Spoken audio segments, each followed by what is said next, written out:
Assalamualaikum warahmatullahi wabarakatuh. Halo semuanya Sobat Amang, kembali lagi di channel Warta Amang. Di kesempatan kali ini, Amang akan memberikan informasi seputar preman legendaris yang paling ditakuti di Indonesia. Seperti apa informasinya? Yuk, simak videonya. Aksi premanisme di Indonesia sudah ada sejak masa penjajahan. Kata preman yang berasal dari bahasa Belanda, yaitu preachman, yang artinya orang bebas. Akibat lilitan ekonomi, sekelompok orang melakukan aksi pemerasan. Hingga akhirnya kata preman sangat identik dengan dunia kriminal dan kekerasan. Ternyata ada banyak preman di Indonesia. Ingin tahu preman legendaris tersebut? Simak informasinya berikut ini. Preman yang pertama yang paling ditakuti di Indonesia adalah Hercules. Sosok legenda preman yang pernah mencekam tanah air dialah Hercules. Pria yang sempat berjaya dan ditakuti sampai menerima julukan kepala preman dari timur. Terlihat dengan nama Rosario da Marsal saat Timor Leste masih bergejolak, kala itu bernama Timor Portugal sekitar tahun 1960-an.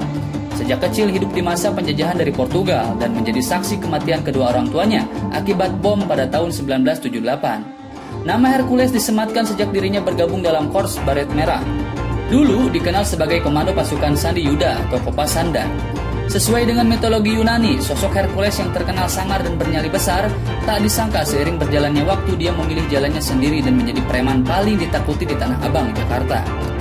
Kekuatan Hercules begitu melegenda, tangan kanannya telah putus dan diganti dengan tangan palsu. Bola mata kanan kini palsu. Ia menerima timah panas dari lawan dan pernah menerima sebanyak 16 kali, namun ia masih selamat. Preman legendaris selanjutnya yaitu Johnny Indo. Aktor sekaligus penjahat pernah disematkan pada Johnny Indo. Belum lama ini dirinya kembali pada pangkuan Sang Pencipta pada Minggu tanggal 26 Januari 2020. Sekian kali dirinya lolos dari perampokan dan menjadi salah satu preman dengan tindakan kejahatan yang kejam.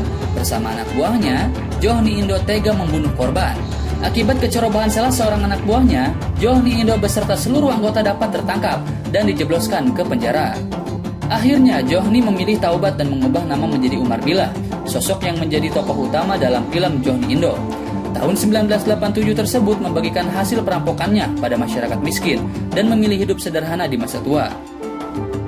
Preman selanjutnya yaitu Sahara Olan Panggabean. Sosok penjahat legendaris Indonesia yang terkenal sebab perjudian dan sifat filantropinya, pria yang akrab disapa Olo ini menjalankan bisnis debt collector, tak beda jauh dengan John Kay.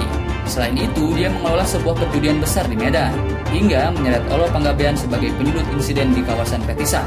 Pria yang berasal dari Tapanuli, Sumatera Utara itu meninggal pada April 2009 lalu. Preman selanjutnya yaitu Kusni Kasdut. Kusni Kasdut merupakan preman penjahat serta perampok kelas kakap di masa Revolusi Indonesia. Kasus terbesar yang pernah menyeret namanya sebab perampokan 11 permata di Museum Nasional Indonesia atau Museum Gajah pada tanggal 31 Mei 1961 melalui penyamarannya sebagai polisi. Pemilik nama asli Waluyo asal Blitar, Jawa Timur tersebut sampai memiliki julukan penjahat berdarah dingin. Sebagian besar kasus perampokannya bisa memakan satu korban tewas. Mendekati hari hukuman mati, Kusni Kasdut bertobat dan memeluk agama Katolik. Dia meminta diberi waktu 9 jam di ruang kebaktian Katolik LP Kalisosok bersama seluruh keluarga.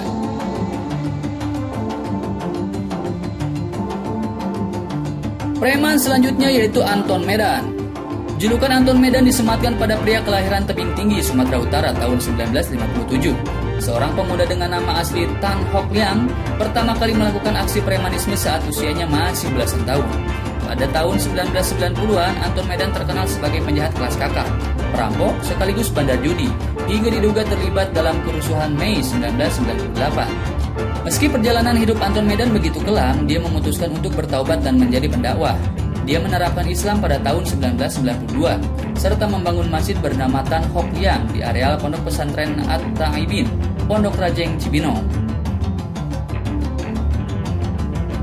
Preman selanjutnya yaitu Slamet Gundul. Julukan bos LP Cipinang menghiasi nama Slamet Gundul selama mendekam di balik jeruji besi. Dia merupakan pelaku dari 55 perampokan di Surabaya dan Jakarta. Kerap kali dirinya berhasil lolos dari kejaran polisi dan membuat khawatir ibu kota.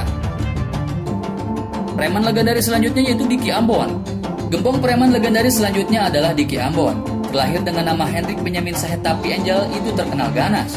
Banyak catatan kriminal yang melekat pada aksi kejinya, yakni perampokan, perampasan, pembunuhan, dan namanya juga semakin mencuat sejak melakukan pengeroyokan terhadap seorang prajurit TNI. Yang selanjutnya itu Johnny Sembiring. Preman intelek yang pernah mendekam bersama Kusni Kadut dialah Johnny Sembiring. Di era 1950-an namanya terkenal sebagai preman dan sudah berulang kali dirinya masuk UI. Selain itu, Johnny Sembiring juga dikenal cerdas dan menguasai banyak bahasa seperti Sunda, Jawa, Tapanuli, Belanda, Inggris, Jerman, dan Mandarin. Preman legendaris yang paling ditakuti selanjutnya yaitu John Kay. Siapa tak kenal dengan John Kay atau John Reprakey? John Reprakey muda menyelinap masuk kapal dari Maluku menuju Surabaya dan merantau ke Jakarta tahun 1990-an. Namanya begitu ditakuti sebagai narapidana kelas kakap. Bisnis debt collector yang dijalankan John Kay berulang kali menyeret namanya pada berbagai kasus kriminal, baik dari penganiayaan hingga pembunuhan. Preman selanjutnya yaitu Roni Iblis. Pemilik nama asli Roni Saifuddin pernah menjadi preman paling ditakuti di Jakarta. Dirinya sangat erat hubungannya dengan dunia gelap. Berbagai kasus menyelimutinya seperti perampokan, narkoba, dan minum-minuman keras, pencurian, hingga pembunuhan. Sosok yang pernah mencekam ibu kota tersebut akhirnya memilih jalan kebaikan dan bertaubat. Demi mencukupi kebutuhan sehari-hari, Roni bekerja seadanya. Itulah daftar 10 preman legendaris yang pernah ditakuti di Indonesia. Semoga ini bermanfaat. Jangan lupa untuk like, share, dan subscribe. Terima kasih. Wassalamualaikum warahmatullahi wabarakatuh.